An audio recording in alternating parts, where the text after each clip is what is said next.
खुलुमबाय स्टुडिअ दं आं राकेश रामसियार बे समाव बिटिआरनि मावफुं सोद्रोमा रनजित बसुमतारिया हाग्रामा महिलारि जे बुंनाय बाथ्रा थामहिनबा हाग्रामा महिलारिया हारिनि सिङाव बा बर' हारिनि सिङाव सावरायनाय बाथ्राखौ लानानै खौरांगिरिनि सिगाङाव उदां बाथ्रा बुंनायखौ लानानै बिथां मावफुं सोद्रोमा रनजित बसुमतारिया गोख्रों फिननाय होनायखौ नुनो मोनदों। थारैनो नोंथांमोना मिथिगौ जे दुलाराय बर' फरायसा आफादनि जे आफादगिरि दिपेन बर' बे दिपेन बर'नि बुंनाय बाथ्राखौ लानानै गोबां रायजो राजाफोरानो जे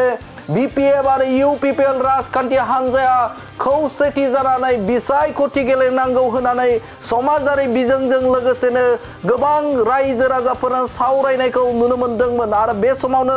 दैदेनगिरिफोरनि खुगायावबो बिथांनि जे बुंनाय माहारि आफादनि जे फरायसा आफादनि जे आफादगिरि दिपेन बर'नि बुंनाय बाथ्राखौ लानानै गोबां राजखान्थि दोलोनि दैदेनगिरिफोराबो खौसे जानायनि बाथ्राखौ बुंदोंमोन आरो बेखौ लानानैनो मोन्नैबो राजखान्थि हान्जाया सिंजों सिं सावरायनाय हाबाफारिया सोलिबाय दंमोन आरो बे समावनो बिथां हाग्रामा महिलारि बे हाग्रामा महिलारिया माखासे बाथ्रा बुंनायखौ नुनो मोनदों। बिथांनि जे बुंनाय बाथ्रा बे बुंनाय बाथ्राखौ लानानै बे समाव गोख्रों फिनजाथाय होदों बिथां बिटिआरनि मावफुं सोद्रोमा रनजित बसुमतारिया। बे समाव हाग्रामा महिलारिखौ मासे जिबौनि फारनै खर'जों रुजुदों बिथां बिटिआरनि मावफुं सोद्रोमा रनजित बसुमतारिया। थारैनो बे समाव बिथाङा जारिमिनारि बाथ्राखौ बुंदों दे थांनाय बाइ इलेक्सन थामहिनबा खख्लाबारियाव जानाय जे बिसायख'थि बे बिसायख'थि जि समावबो खौसेथिनि गारांखौ इउपिपिएल राजखान्थि हान्जा आरो बर' रायजो राजाफोरानो बै समाव सावरायनाय बाथ्रा ओंखारदोंमोन आरो बेखौ लानानै बा इसिंनि बाथ्राखौ बिथाङा रायजो राजाफोरनि सिगाङाव बाथ्रा बुंथिदों। थामहिनबा बिथांमोना मा सावरायदों बे सावरायनायनि आयदाखौ बिथाङा रोखा खालामदों बुंथिना होदों आरो बे बारावबो थिग बेबायदिनो बे बारनि सावरायनाय आयदाखौबो बिथाङा राजखान्थियारि बिथिंजों रायजो राजाफोरनि गेजेराव फोरमायदों आरो बिथांखौनो बिथां बिटिआरनि मावफुं सोद्रोमा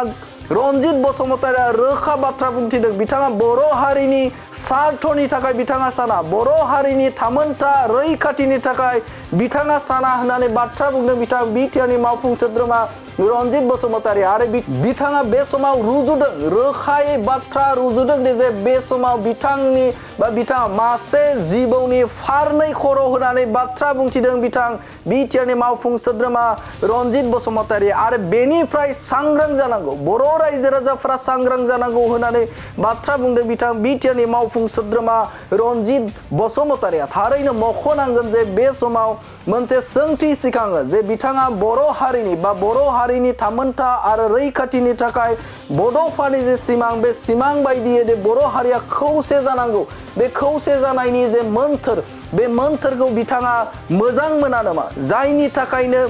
हारियाव जानाय जे बाथ्रा सावरायनायफोरखौ बे समाव उदाङै बिथाङा फोरमायना होयो रायजो राजाफोरनि गेजेराव इसिङारि दाथाय बर' हारिनि थाखाय जे इसिङारि दाथाय माखासे मानि जे बुंथिना होनाय बे बुंथिना होनायखौ बा रायज्लायनायखौ बिथाङा रोखा बुंथिना होयो। थारैनो बिथाङा खौसेथिखौ लुबैया नामा थारैनो बिथाङा बर' हारिखौ खौसे जाजानायखौ लुबैया नामा बे मोनसे गिदिर सोंथि हाग्रामा महिलारिनिसिम बे मोनसे गिदिर सोंथि मानोना बे समाव खौसेथिनि थाखाय बर' हारियानो नाजादों आरो खौसे जानो थाखाय दुलाराय बर' फरायसा आफादा जाजानोखौ हास्थायदों नाथाय बे समाव हाग्रामा महिलारिनो बेफोरबायदि रावा मोनसे साननो गोनां बाथ्रा जाहैबाय आरो बे समावनो बिथां बिटिआरनि मावफुं सोद्रोमा रनजित बसुमतारिया बुंथिबावदों जे फैबाय थानाय जे बिसायख'थि बे बिसायख'थियाव बिथांमोना 25 सिट मोनो ना बेनि सायाव बा 30 सिट मोनो बेखौ फैबाय थानाय समाव रायजो राजाफोरा बेनि फिननायखौ होगोन होननानै बाथ्रा बुंदों बिथां बिटिआरनि मावफुं सोद्रोमा रनजित बसुमतारिया। दुलाराय बर' फरायसा आफादा हारिनि मोनसे सिनस्रि आफाद बर' हारिया जेब्लासिम थागोन फरायसा आफादा थाबाय थागोन आरो बेनि सिनस्रि आफाद हिसाबै जि दायित्व आफादगिरिया बे दायित्वखौ समनि खावलायनाय बायदियै समनि थोननाय बायदियै बिथाङा मावदों आरो जों इउपिपिएल दोलो हिसाबै बेखौ जोङो वेलकाम बानायो। बाथ्राखौ खोनानानै नोंथांमोननि मिडियानि गेजेरजों खोनानानै दुखु मोनदों जोङो मानव गेदेर दुलाराय बर' फरायसा आफादनि आफादगिरि दिपेन बर' बिथांनि जा खावलायनाय बर' हारिया खौसे जानांगौ राजखान्थि दोलोफोरा ज' जानांगौ होननाय बाथ्रा जोंनि बर'नि ग्रेटार इन्टारेस्टनि थाखाय बेखौ जोङो गिबियावनो बरायग्रोखादों दाखालिनिफ्राय जों बे स्टेटमेन्ट होगासिनो बेयाव जों जेब्लायबो हनमत दङ होननानै खिन्थु दिनै हरखाबै हाग्रामानि जा मोनसे राव बे रावा जोंखौ सोमोफोनांदों एबसुनि खावलायनाय लेखा दिनै हाग्रामाया गाव जा रिप्रेजेन्टेटिभखौ जोंनि खाथियाव थिनहरदों इउपिपिएल दोलोनि खाथियाव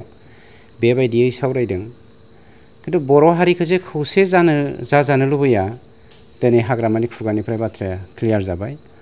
मानोना थांनाय MCLA बाय इलेक्सन जोंना मन्टु बर' बिथांनि खख्लाबारिनि बाय इलेक्सन टाइमावबो बिथाङा बे एखे बाथ्राखौनो लाबोनानै बर' हारिनि गेजेराव किक एन्ड किस पलिसिखौ लाबोदों दिनैबो बेखौनो बिथाङा खालामनो नागिरदों जायखिजाया बेनि सायाव बर' रायजो राजाया बिसार खालामगोन 35,84,062 जोंनि बिटिआर बासि बे बिटिआर बासिया बेनि सायाव बिजिरगोन मानोना हाग्रामाया जे थांनाय 17 बोसोराव सान्थि खौसेथि आरो गोरोबलायनायखौ गोसो जानानै बानायाखैमोन बे बाथ्राखौ थांनाय जोंनि खख्लाबारि बाय इलेक्सन आरो दिनैनि दुलाराय बर' फरायसा आफादनि खावलायनाय लेखा जोंनि बर' हारि खौसे जानायनि जा बाथ्रा बिटिसिआव जुगामि सान्थि गायसननायनि थांखिजों जा मावनायनि बाथ्रा बेनि बेरेखायै बाथ्रा बुंनायखौ दिनै बयबो हमनो हाबाय गतिके बिसारखौ रायजो राजाफ्रा होगोन आरो बिटिआर बासिया होगोन सार बिथाङा बुंबावदों दि नोंथांनि जे बिटिसि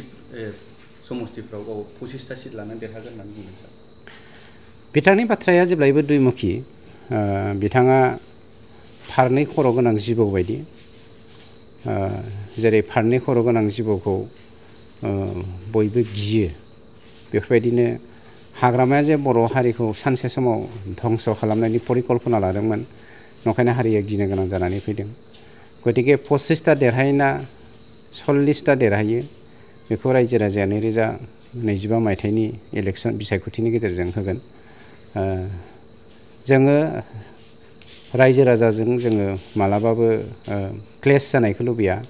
हारि गावस्रानायखौ जों मालाबाबो लुबैया NDPफोरा मोनसे गेरिला ट्रेनिं होयोमोन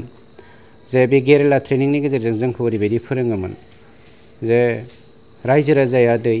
आरो सोमावसारगिरिफोरा ना दिनैबो रायजो राजायानो दै राजखान्थिगिरिफ्रा माफा माफा नासो बे दैया जुदि रानोब्ला पार्टिकुलारलि बे नानि थाखाय जुदि बे दैया प्रजज्य नङाबा बा नाया बे दैनि थाखाय प्रजज्य नङाबा बे नाया हारसिंनो हां सरथे जानानै थैलांगोन गतिके दै आरो नाजों बेयो जेब्लायबो सोमोन्दो थायो दैनि बेरेखा थाङोब्ला नाया बोरियाव हारसिंनो थैखायो सार हाग्रामा बिथांनिफ्राय बर' रायजो राजाफ्रा माबायदि सांग्रांथि थानांगौ बिथाङा सानो आं बेखायनो बुंबाय आसामिसाव दुइमुखि होननानै बुङो दुइमुखि माने फारनै खुगा आरो बिथांनि जा साननाय हनाय बुंनाय राव बेयो फारनै खर' गोनां जिबौ बायदि गतिके फारनै खर' गोनां जिबौनिफ्राय सांग्रां जानाया जेब्लायबो रायजो राजानि गोनांथि दं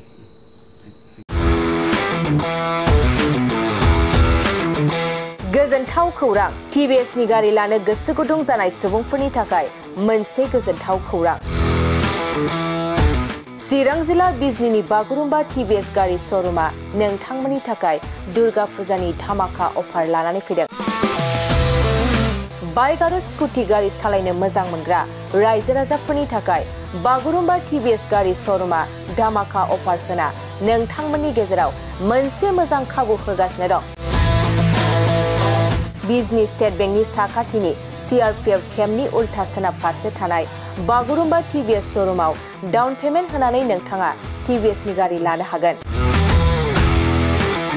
नोंथांमोना बागुरुम्बा TVS श'रुमाव फैनानै नोंथांनि लुबैनाय बायदि TVSनि गारिखौ लांफैनो हागोन TVSनि गारि सालायनो मोजां मोनग्रा रायजो राजाफोरनि थाखाय बागुरुम्बा TVS श'रुमा बेनि अनगायैबो गोबां मोजां अफार लाबोदों बेफोर अफारफ्रानो जाबाय जेरै गंनै हेलमेट फ्रि फुल टेंकि पेट्रल फ्री एसवेल गिफ्ट आरो TVS कम्पानिनि गासैबो मडेलनि एक्सचेन्जनि खाबुआ एभेलेबल जागोन। आरोबाव गुबुन मोनसे मोजां खाबुआ जादों फाइनान्स लागिरिफ्रा डाउन पेमेन्ट होनानै खम बेसेनाव TVS कम्पानिनि गारिखौ लानो हागोन। लोगोसे आबुङै मिन्थिनो आरो बुकिं खालामनो थाखाय 7002132259 एबा 8638131734 जानबुं नम्बराव कल खालामना खौरां लानो हागोन।